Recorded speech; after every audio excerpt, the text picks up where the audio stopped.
What's up, everyone? Welcome back to Heaven and Home. I want to start off by congratulating again the winner of our lightsaber giveaway.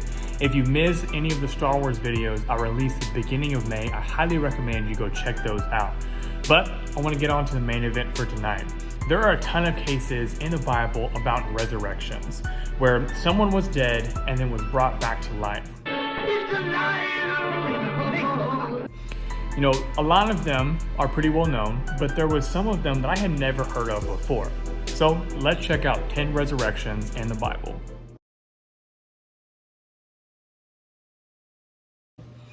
Luke 7:11 through 17 says, "Soon afterwards he went to the town called Nain, and the disciples and a great crowd went with him. As he drew near to the gate of the town, behold, a man who had died was being carried out, the only son of his mother, and she was a widow. And a considerable crowd from the town was with her. And when the Lord saw her, he had compassion on her and said to her, 'Do not weep.' Then he came up and touched the bier, and the bearers stood still. And he said, 'Young man, I say to you, arise.' And the dead man sat up and began to speak. And Jesus gave him to his mother. Fear seized all of them, and they glorified God, saying, 'A great prophet has arisen among us, and God has visited his people.' And this report about him spread through the whole of Judea and all the surrounding country." Here in Luke 7:11 through 17, we see Jesus raising a young man. This is pretty cool how all of this happened, because at the beginning it says that the man was being carried out, and later on it said that Jesus had touched the bier. A bier was used to transport a coffin or a corpse as they moved the body to a burial or cremation. So this shows that the guy had probably been dead for a while. They had a nice funeral for him. Aunt Shirley made her famous potato casserole, and Jesus comes up and throws everything for a loop. He first comforts the mother and then speaks directly to the man and tells him to rise. 2 Kings 13:20 through 21 says, "So Elisha died and they buried him. Now bands of Moabites used to invade the land in the spring of the year. And as a man was being buried, behold, a marauding band was seen, and the man was thrown into the grave of Elisha. As soon as the man touched the bones of Elisha, he was revived and stood on his feet." I think this one is super cool and just goes to show the amount, of how spirit-filled Elisha was. The first time I heard about this, it was in the song Rattle by Elevation Worship, and I was very intrigued by it. There's a line in the song that says, "Just ask the man who was thrown on the bones of Elisha." And after hearing that, I went searching for this scripture until I found 2 Kings 13:20 through 21. And now, all I can think about is what this guy was thinking when he woke up in a pile of bones.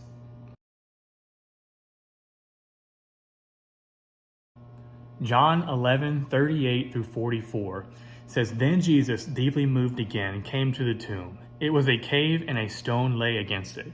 Jesus said, 'Take away the stone.' Martha, the sister of the dead man, said to him, 'Lord, by this time there will be an odor, for he has been dead for 4 days.' Jesus said to her, Did I not tell you that if you believed, you would see the glory of God?" So they took away the stone, and Jesus lifted his eyes and said, "Father, I thank you that you have heard me. I knew that you always hear me, but I said this on account of the people standing around, that they may believe that you have sent me." When he said these things, he cried out with a loud voice, "Lazarus, come out!" And the man who died came out, his hands and feet bound with linen strips, and his face wrapped with a cloth. Jesus said to them, "Unbind him and let him go." This is one that you've probably heard of before. Lazarus was one of Jesus' good friends, and just before this verse, it says that Jesus wept when he had heard about his passing. This is an iconic passage because of the interaction between Mary and Jesus.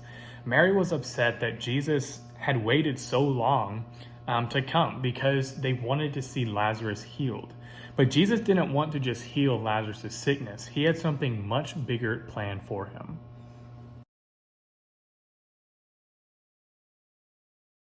1 Kings 17:17 through 24 says, "After this, the son of the woman, the mistress of the house, became ill, and his illness was so severe that there was no breath left in him. And she said to Elijah, 'What have you against me, O man of God? You have come to bring my sin to remembrance and cause the death of my son.' And he said to her, 'Give me your son.'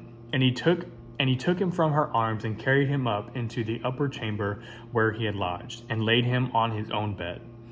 And he cried out to the Lord, O Lord my God, have you brought calamity even upon the widow who I sojourn by killing her son? Then he stretched himself upon the child 3 times and cried out to the Lord, O Lord my God, let this child's life come into him again. And the Lord listened to the voice of Elijah, and the life of the child came into him again, and he revived. And Elijah took the child and brought him down from the upper chamber into the house and delivered him to his mother. And Elijah said, See, your son lives. And the woman said to Elijah, Now I know that you are a man of God, and that the word of the Lord in your mouth is truth. In the verses leading up to the verse that we just read, Elijah meets this woman collecting sticks so that she can make her and her son's last meal. She tells Elijah that she is doing this so that they can eat and die. Elijah tells her to go make a cake with the little bit that they have left. In doing this, God blessed the woman with enough food for her family to live on. And later on, when we get to verse 17, her son ends up dying and she blames Elijah for it.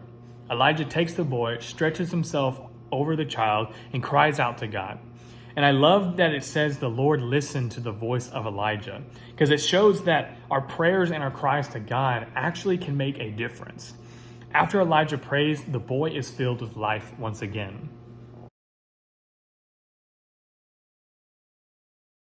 Luke 8:49-56 says, While they were still speaking, someone from the ruler's house came and said, Your daughter is dead. Do not trouble the teacher anymore. But Jesus, on hearing this, answered him, Do not fear, only believe, and she will be well. And when he came to the house, he allowed no one to enter with him, except Peter and John and James, and the father and mother of the child. And all were weeping and mourning for her, but he said, Do not weep, for she is not dead but sleeping. And they laughed at him, knowing that she was dead. But taking her by the hand, saying, Child, arise. And her spirit returned, and she got up at once. And he directed that something should be given to her to eat. And her parents were amazed, but he charged them to not tell anyone what happened. There's a few other verses in the Bible that talk about this passage. You can find it in Matthew 9:18-25 and Mark 5:35-43.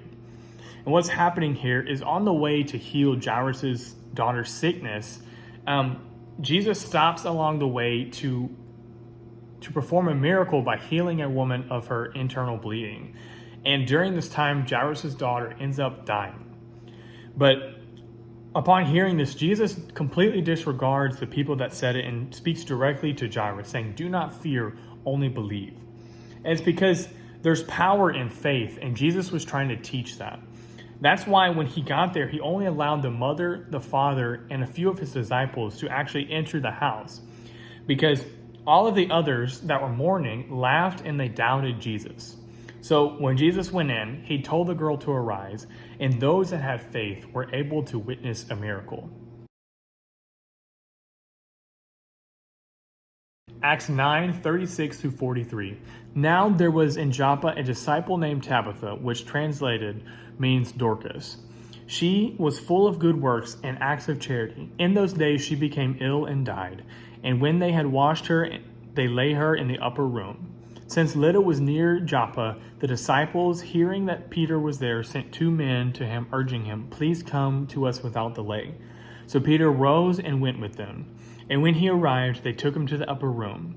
All of the widows stood beside him, weeping and showing tunics and other garments that Dorcas had made while she was with them. But Peter put them all outside. He knelt down and prayed. And turning to the body, he said, Tabitha, arise. And she opened her eyes. And when she saw Peter, she sat up. When he gave her his hand and raised her up, then calling the saints and widows, he presented her alive. And it became known throughout all Joppa, and many believed in the Lord. And he stayed in Joppa for many days with one Simon, a tanner.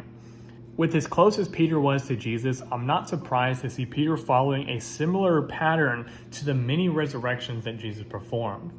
When he heard of Tabitha's death, he went to her. And when he got there, he made everyone leave the room, because it wasn't about being seen. It was about the miracle that God was going to do. And he speaks directly to her, saying one word, arise, and her eyes are opened. 2 Kings 4:32 through 37 says, when Elisha came into the house, he saw the child laying dead on his bed. So he went in and shut the door behind the two and prayed to the Lord. Then he went up, lay on the child, putting his mouth on his mouth, his eyes on his eyes, and his hands on his hands. And he stretched himself upon him. The flesh of the child became warm. Then he got up again, walked once back and forth in the house, and went up and stretched himself upon him. The child sneezed 7 times, and the child's eyes opened. Then he called Gehazi and said, call the Shunammite. So he called her, and when she came to him, he said, pick up your son. She came and fell at his feet, bowing to the ground. Then she picked up her son and went out. This time we have Elisha, not to be confused with Elijah. Similar to how Peter followed Jesus' footsteps, we see Elisha, following a similar approach to Elijah as we saw in previous verses. The description of what Elisha did at first is definitely a little strange. But if anybody knows or has an idea of why Elisha had done this or what purpose it held, let me know in the comments. I'd like to see what you think. So after he does this, the boy's skin becomes warm, and Elisha walks around, comes back, and stretches himself upon the boy again. This time, the boy sneezed 7 times, and his eyes were opened. Acts 20:7 through 12 says, on the first day of the week, when we gathered together to break bread, Paul talked with them, intending to depart on the next day, and he prolonged his speech until midnight. There were many lamps in the upper room where we were gathered, and a young man named Eutychus, sitting at the window, sank into a deep sleep, and Paul talked still longer. And being overcome by sleep, he fell down from the 3rd story and was taken up dead. But Paul went down and bent over him, and taking him in his arms, he said, do not be alarmed, for his life is still in him. And when Paul had gone up and had broken bread and eaten, he conversed with them a long while until daybreak, and so departed. And they took the youth away and were not a little comforted. With the short as an attention span that people have nowadays, it's a lot of times hard for us to sit even through a Sunday sermon. And depending on how your church is, the length of the sermon can vary greatly. Some sermons are short and some are long. But the sermon that Paul is speaking here probably went on for many, many hours because it said that he spoke until midnight. Eutychus dozed off and fell out of the window that he was sitting in. And first of all, don't sit in open windows, especially if you're tired. And on a side note, I feel like anytime this verse is used in any sermon that I've heard, I feel like every pastor always uses the, Eutychus too, if you fell out of a window joke. So anyways, Eutychus falls, and Paul stops the sermon and goes out, and it's like, yeah, he's fine. And that's all he does. He then goes to eat, he talks for a while, and then leaves. And then as a passing comment, the verse says that they took the youth away alive. And if you just take it, just taken as it's written here, it doesn't actually say that Paul prayed for the boy. He just spoke it, and the boy was alive. Matthew 28:1 through 10 says, now after the Sabbath, toward the dawn of the first day of the week, Mary Magdalene and the other Mary went to see the tomb. And behold, there was a great earthquake, for an angel of the Lord descended from heaven and came and rolled back the stone and sat on it. His appearance was like lightning, and his clothing white as snow. And for fear of him, the guards trembled and became like dead men. But the angel said to the women, do not be afraid, for I know that you seek Jesus who was crucified. He is not here, for he has risen, as he said. Come, see the place where he lay, then go quickly and tell the disciples that he has risen from the dead. And behold, he is going before you to Galilee. There you will see him. See, I have told you. So they departed quickly from the tomb with fear and great joy, and ran to tell the other disciples. And behold, Jesus met them and said, greetings. And they came to him and took took hold of his feet and worshipped him. Then Jesus said to them, "Do not be afraid. Go tell my brothers to go to Galilee, and there they will see me." Some alternative verses in the Bible that you can find this passage is Mark 16, 1 through 8, Luke 24, 1 through 12, and John 20, 1 through 10. This video would not be complete without talking about the most famous resurrection in the Bible. That's Jesus' resurrection. Jesus was willing to give his life as a sacrifice for our own sins.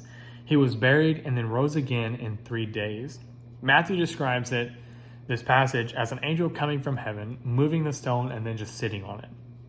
I don't think that the angel sat on the stone because it was a lot of effort. I think it was more of a flex, like, yeah, that just happened. And I feel like every time that an angel comes to speak to someone, they always start with, "Do not be afraid." Because let's be real, we'd all probably have to go check our pants after we were in this kind of situation, if you know what I mean. But as it said, but when it says that the appearance was like lightning, like who can blame anybody?